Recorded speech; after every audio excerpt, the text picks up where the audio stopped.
What it do, Modified 95. Good to see you guys all back here. I feel like you guys let me down. I appreciate you. We're up to 28 now, 28 people. And I'm really proud of that because I think if I looked out my garage door and there was 28 people actively interested in what I was doing in here, I would be pretty proud of myself. So I'm very proud of that. But one of my friends, his name is John. He used to run a place called J5 Auto. I think it's now closed because he's moved on to do bigger and better things. But he did a lot of Honda work for me, and I was excitingly telling him about the subject of our last video, about my feeling some type R of a way. And he said that some things were doable and some things weren't. Some of the things I have to worry about is I cannot run a P73 intake manifold on a GSR head because they do not have the same orientation. They will not bolt up in the same way. But fortunately, I have showed you guys before my B16 project, that head will match up with that intake manifold. So it's not a complete total loss, and I did not pay for the manifold. I'm sure that he's actually the one that gave it to me when he was clearing out his shop before it closed.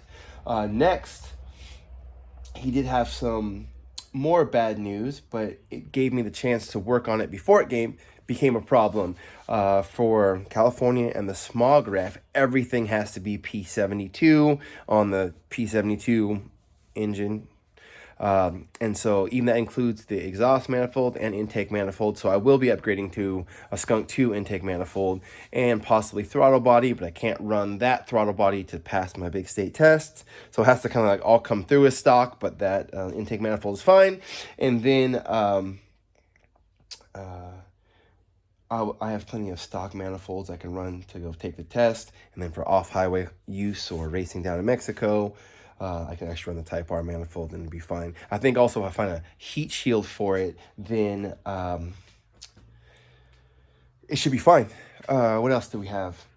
He also said that I need to focus on finding a Type R intake cam because that's the one that's truly different, that has the different lobes on the VTEC lobe that makes it have long duration, whereas the exhaust one's the same for almost both of the models. And then there should be no detriment to adding my used B16 valves, springs, the dual ones from the intake side onto the exhaust side of my GSR. I guess it's pretty common and hopefully effective for making this a strong build. Type R pistons, all good. Raise the compression up a little bit. And he also burst my bubble. I just filled up my car today. Had to put in high octane because I've been running that rock gut, AM PM gas.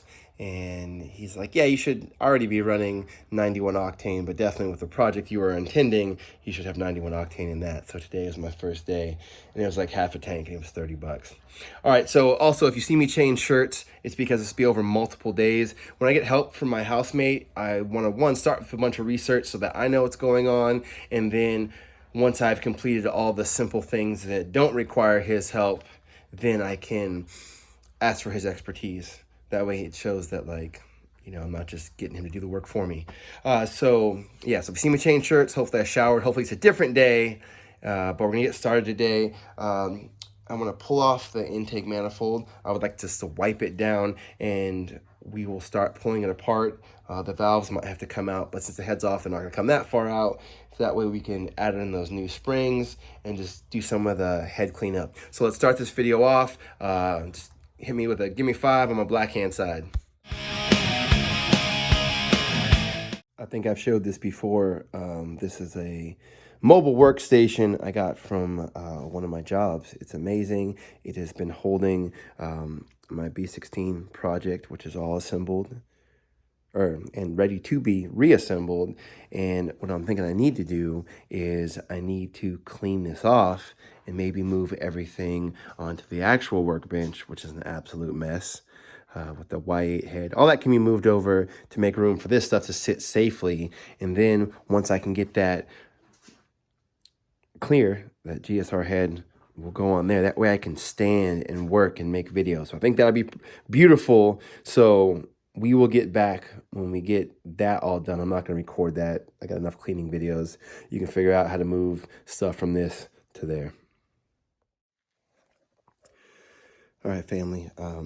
It's not. It's technically another day. It's like 2:15 in the morning.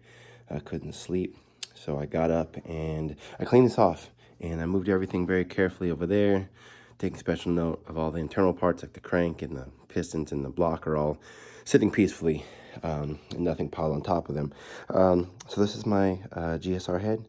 I took off the intake manifold, super easy. Just 1, 2, 3, 4, 5, 6, 7, 8, 9, 10, 10 nuts came off real quick. VTEC solenoid came off with these 3, and there was a hose that ran from the intake manifold to the top radiator hose spot, which I also took that off because I didn't want to wrestle with the tiny little hose that had been on there for who knows how long. But I'm going to put all this stuff into a baggie so I don't lose it. I was checking my VTEC solenoid. It was very clean. I didn't do anything, and there's nothing in the filter. So I'm really happy about that. Everyone else is asleep right now. So I'm probably going to clean this off, and then when I have time and my roommate has time, we'll finish this up. And so my new goal is to keep my videos like 12 minutes tops. So I'm already like halfway through the run time. So let me hurry up. So like I mentioned, my friend John said that the P72, this will not fit the P73 intake manifold. So P73, and let's look at why. All right. Light's not great on that, but oh man, like it's so close. It's like indented, you know what I mean? Like it's just, you know, if I could just backspace, all those holes will line up. But yeah, it definitely does not fit. So it's time to save up for the Skunk 2. I've been looking online. I found a bunch that are used, but one of the key things, also California, is I need the carb legal sticker. The referee will look up the part number and see that it's the right one on the Skunk 2 intake manifold, but a smog tech will need to see that sticker. So I'm just gonna get a new one. I think it's close to 3 o'clock in the morning. I'm on 4 real time right now. This is how he gets down. I figured this was quiet, wouldn't keep up the family. And like I said, I'm trying to keep these videos to a premium. So this will be our outro. So I gave this a little wipe. Once I removed everything. This is gonna have to come out, right? And then I did the front real good, the face, because I really wanted this to present well. I've never cleaned something this much, and it'll probably never get cleaned this well again. I think these also need to come out, as well as this. So when we have my housemates help, we'll pull all these, I say rockers. I'm still learning a lot of things, so that we can get down to the LMAs, which sit, I hope you can see them. I can lift this. Oh, there it is. LMAs right there. So once those get pulled out, the spring ones will go in. Yeah. Even the side. I mean, places that you wouldn't even feasibly see ever, especially this, because I didn't want to Taylor Swift it. So word on the street is that Taylor Swift only watches the upper part of her body, and then the soap runs down. Now, I'm not saying that it's her fault for all the relationships she's been through, but wash more. So yeah, this is the final product. All right, you guys have a good night. You guys also get some rest, and I'll see you in the next video.